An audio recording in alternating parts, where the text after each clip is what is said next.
शेतकरी मित्रांनो, NPK 0-60-20 याच्यामध्ये फॉस्फरस 60% असतो, पोटॅशियम 20% असतो. शेतकरी मित्रांनो, फुलांच्या आणि लवकर फळधारणेच्या अवस्थेत जलद अन्नद्रव्य शोषण्यासाठी 5 ग्रॅम प्रति लिटर पाण्यात मिसळून झाडाच्या पानावर एक समान फवारणी करणं गरजेचं आहे.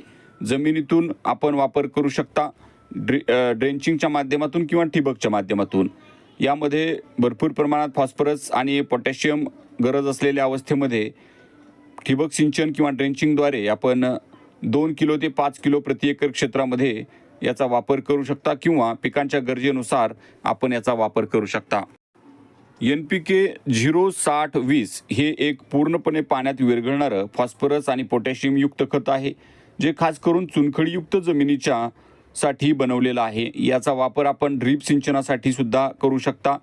हे पिकांना तात्काळ उपलब्ध होतं. फॉस्फरस आणि पोटॅशियम पिकांना लगेच लागू होतो, ज्यामुळं पिकांची वाढ चांगली होते. हे पारंपरिक फॉस्फोरिक ॲसिडचा पर्याय आहे, त्यामुळं वापरण्यासाठी सुरक्षित आहे. सिंचन व्यवस्था अडथळामुक्त आणि पोषण अधिक परिणामकारक होतं. यामध्ये असणारी आम्लीय क्रिया पाण्याचा pH कमी करते, ज्यामुळं पाईपलाईनमध्ये स्केल्स जमा होत नाहीत आणि ड्रिप स्प्रिंकलरची छिद्र चोक होत नाहीत. 5 ग्रॅम प्रति लिटर पाणी, 75 ग्रॅम प्रति 15 लिटर पाणी किंवा 100 ग्रॅम प्रति 20 लिटर पंपासाठी आपण मिक्स करून फवारणी करू शकता.